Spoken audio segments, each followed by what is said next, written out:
Now then, welcome to the channel and the very northern fringes of the Lake District. And before we start, just let me ask you something. In whichever part of the world you enjoy the outdoors, do you have your favourites? I'm sure you do. Well, today it's all about my favourites.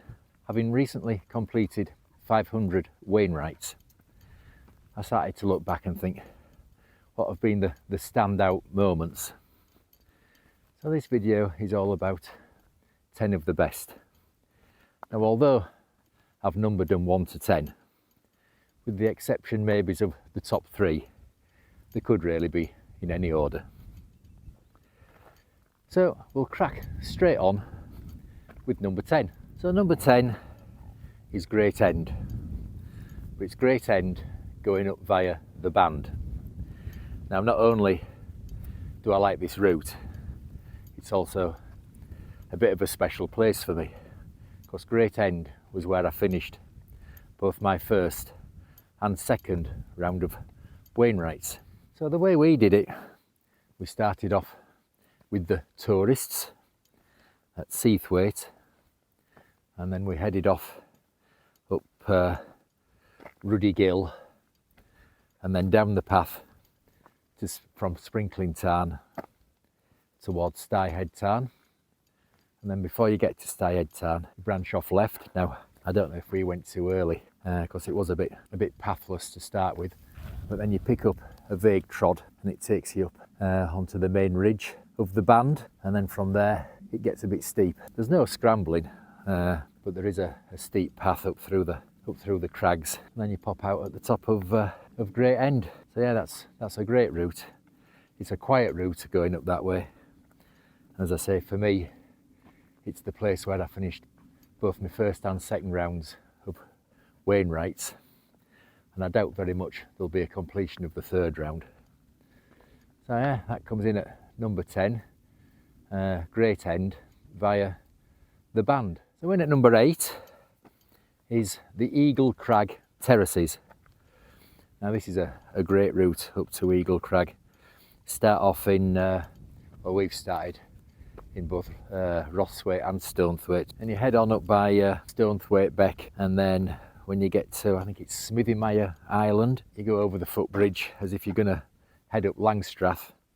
Then as soon as you get over the bridge, you branch off to the left and follow a faint path up the right hand side of the valley, and then when you get to second wall, you turn right and follow that wall up, and it's steep going up there, but then you come to a stile, and over that stile, that's when the terraces start to begin.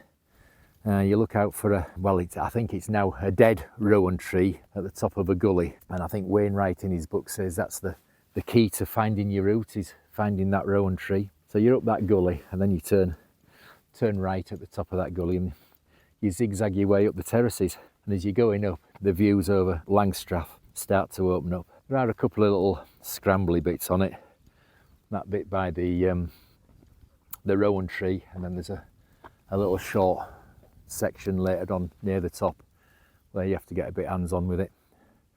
Yeah, but that's a great route to get yourself up Eagle Crag. So number 8 isn't a route, it's a place.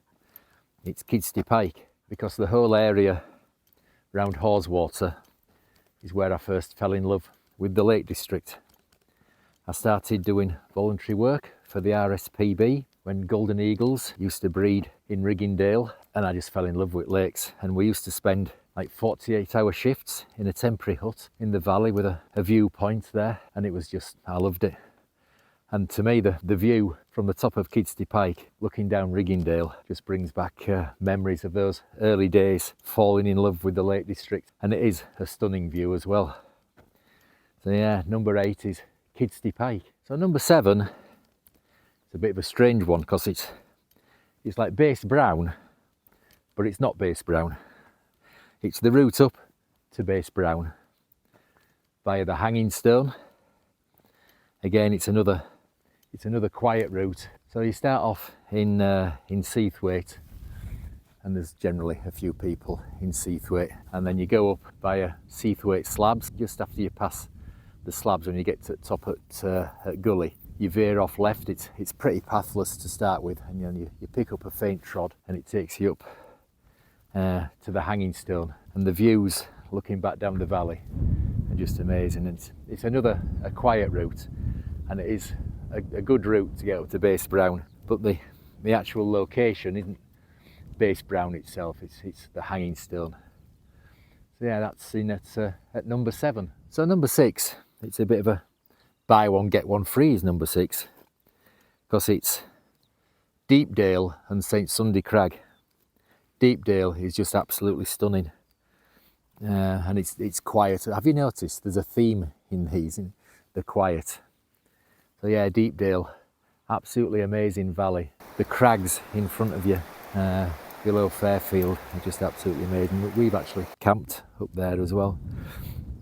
But then when you get to the head of the valley and you climb steeply up to Deepdale Hawes, and then as you crest out at the top, the views just open up in front of you over to Dollywagon Pike and Nethermost Pike. And then as you go up to St Sunday Crag, and the views from St Sunday Crag just all around you are stunning. So yeah, number 6 is Deepdale and St Sunday Crag. So before we get into top 5, we're just going to stop for coffee and a chew with that view over Skidder behind us there. Yeah, so if you'd like to support the channel, there's that QR code there. You can scan that, that'll take you to buy me a coffee. You can buy us coffee and a chew for a future episode if you'd like to help out. It does help bringing you the videos. Or if you can't scan that QR code, there'll be a link in the description down there. You can click on that and that'll take you to buy me a coffee as well, and you can buy us coffee and a chew. And thank you very much to everybody who has bought us coffees and chews in the past, and especially those who have bought us multiples. It's really generous, and it does help. We're bringing you the videos.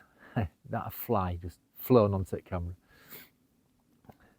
Right, so before we get into the top 5, we're going to have coffee and a chew.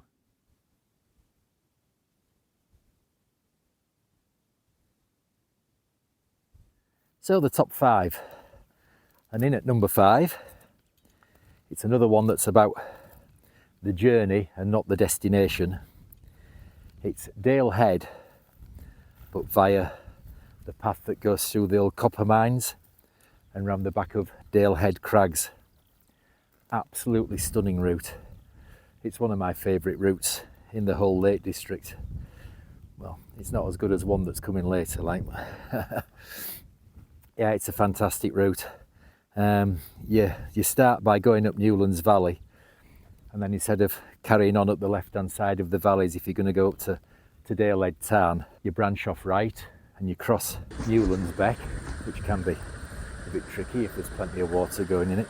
The best place to cross is at near Tungill. Then you head on to cross Far Tungill, and you come to an old mine building ruin, and then from there the path weaves its way around the back of the crags. When you're down at Bottom Valley and you look up, you think there's no path going up there, but it's a great path, and there's no rail exposure on it, and you end up coming out with on the path that comes up from Dale Head Tarn. And as you're going up, you get stunning views looking back down Newlands Valley. So yeah, number 5 is Dale Head, but by the old copper mines. So number 4 again is a route rather than a destination, and it's Piers Gill, another quiet route, and you can use it as a route to get up to Scafell Pike if you should so wish.